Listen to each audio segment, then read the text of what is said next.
Good morning, good day, everybody. And I know it's been a while since I've done any filming, and it is November 8th.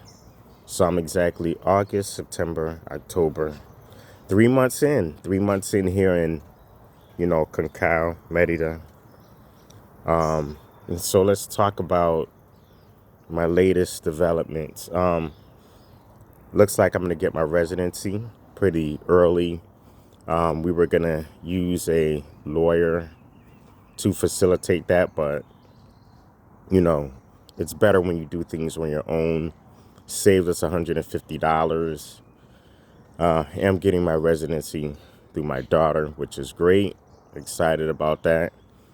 And if you're going to get your residency, do it now, because so far it looks like it's going to take me a total of $463, to complete it. I already did one payment. The other payment you do once you do your fingerprinting and your pictures. Next year it's going to double. So if you are in Mexico, you haven't got your residency yet, do it now. Do it now. Not now, but now. Because here in Mexico, it looks like they go on vacation mid-December, which means the government, or, I don't know if it's the government or what have you, they're going to be off for the holidays starting mid-December. So if you haven't started the residency process, or if you're looking to get your residency or what have you, do it now. It's imperative because the rates will double starting January of 2026. So 3 months in, so far so good. I love it. The people are cool. The standard of living is good. But you will spend a lot of money. Finally got my first electricity bill, which was like, I think it was either $400 or $500, because it was a little bit warmer. So we had to run the air conditioning a little bit more often. But now that things are cooling off, it looks like we won't have to run it as much. So I'm hoping that this bill coming up will at least be a little bit cheaper, but I'm always expecting, to pay the max for whatever reasons. Yes, there is a lot of things to talk about. So I went over my residency. A lot of these things you can actually do yourself if you actually go to the office and ask questions. Go to the office, ask questions. They will tell you specifically what you need to present. A lot of people use lawyers because they're not confident on what to bring or how the process goes. But if you can bring somebody with you who can translate, they can ask the questions for you. They can let you know specifically what documents you need to bring, and bada boom, bada bing. It's that simple. My whole process is very, very simple.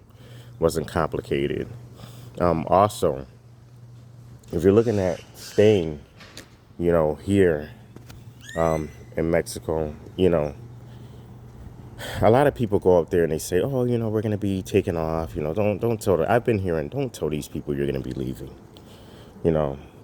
My situation is different because my daughter is actually a Mexican citizen. So I'm getting residency through her, which is a very, open and shut process. And they're telling me, once you start this process, you cannot leave the country once, until you actually get your stuff. And I'm like, I'm not trying to leave. Don't worry. I'm not trying to go anywhere. So, things are pretty good. I can't complain. Things are a bit different. Of course, you hear about a lot of the things that's going on in the country as far as in other parts, talking about, the president, talking about the mayor that was clipped, the people rioting and all that stuff, which is really not, an issue here. The Yucatan seems to be sectioned off from the rest of the country. You know what I mean? And there's a lot here, there's a lot here. It's very beautiful, very tranquil, very quiet.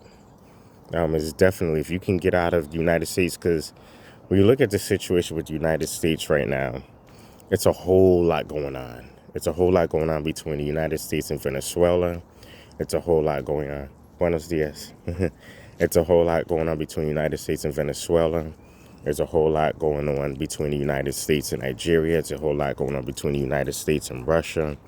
You know, jobs are, the government's still shut down as we say this video. It may open up this weekend. Jobs are being clipped by the thousands. Amazon, UPS, no EBT SNAP, food shortages, food bank shortages. Get out while you can. Get out while you can. Get out while you can, because pretty soon, even Mexico is tightening the strings here. They know that people will be, they know that people will be trying to get out. People will be trying to get out. And so if you can get out, do it. Make sure you get like an online business, online something that you can do to where you can make money online.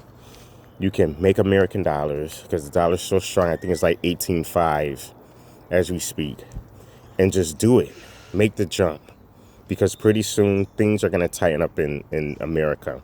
I don't think they're going to bring back the EBT SNAP.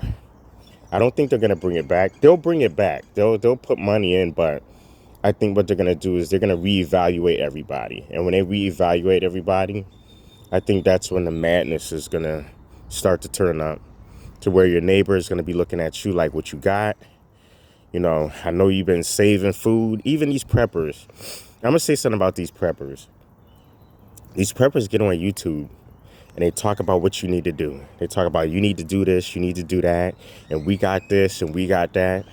And it's only a matter of time until these people who know that you got stuff, they're coming for you. They are coming for you. They are coming for you. They're going to come for your food. They're going to come for your weapons. They're going to come for all your resources. Because you went online, you went on YouTube, and you made a career talking about what people need to do and what you got stored up. So you're going to be easy pickings for the people who sat back and did nothing. Because trust me, when people get hungry and people start to starve, they're coming for you. They are coming for you. We don't have those problems down here in Mexico. Yeah, a lot of people are poor, but they know how to survive without internet.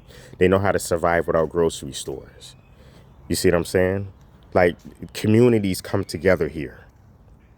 Like, if you're good with the people and you've been treating the people right, they will look after you here. This place is beautiful. They will look after you here. And that's the difference with America. America is about me, my. I got mine, you need to get yours. Or if you got yours, I'm going to come get yours. I'm taking yours. I'm taking everything. And if they have to kill you to do it, they will. That's where America's heading to right now. America is going to become the purge. These people tell you what they're going to do in movies before they do it. That's why they showed you 0 Day. That's why they showed you Leave the World Behind. That's why they gave you a couple of films called The Purge, to where you have this new conservative government comes in and just revamps everything and allows people just to kill themselves off for a day or two. That's where America's heading. And the grounds for all these films is in America. All these films take place in America. So you got to ask yourself, when they cut the electricity, how am I going to protect my family? Because when they cut the electricity, the gas stations won't be working. Grocery stores won't be working. Lights won't be working. You won't be able to flush your toilet. Won't be able to, have your shower water running. What are you going to do? What's your plan?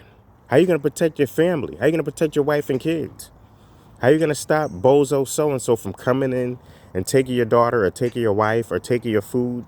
Because you only possess what you can protect. We don't have those issues down here in Mexico. Russia and China and Iran, they're not hunting for Mexico. They're zeroing on the United States. And that's a scary thing to think about. There's something to consider. There's something to consider. But what are you going to do when a purge situation happens? What are you going to do when, they decide, Russia and China decides they want to come together and get at the United States through Venezuela? Because Russia and China, let me tell you something. The United States has never had an enemy set up within the Western Hemisphere until now. If Russia decides to collab with Venezuela, which they are deciding to collab together. They are deciding to collab together. They signed a pact, I think, back in May. An economic pact, I believe. It was something like an economic war pact. I don't remember. They signed a pact and they pretty much said they're going to be partners. So if the United States wants to hit Venezuela, then that's attacking Russian interest. And Venezuela has all the oil Russia needs, and Russia has all the hypersonic missiles Venezuela needs to fight the United States. And that's coming. That's coming. There will be war in the United States. Are you prepared for that war? Yeah, you can stock up food. You can do all this. Yeah, stock up a year, 2 years, 3 years worth of food. What good is that if the place gets hit? You can stock up a year, 2 years worth of food. If your neighbors know you got it, you don't got no food. If you can't protect it, you don't got no food. So that is the question. What are you going to do? My best suggestion, get off the playing board. Get off the playing field. Exit stage left or exit stage right. And say, I'm taking me, my family, we're out of this riffraff. You don't hear about any of that riffraff over here. You don't even hear about Mexican politics over here. Because this place is kind of like sectioned off. The Yucatan is like sectioned off to itself. So food for thought. Food for thought. Maybe we'll cover some more politics. Maybe I'll start doing this regularly. But yeah, food for thought, folks. Get out. Get out while you can. Because the window is closing.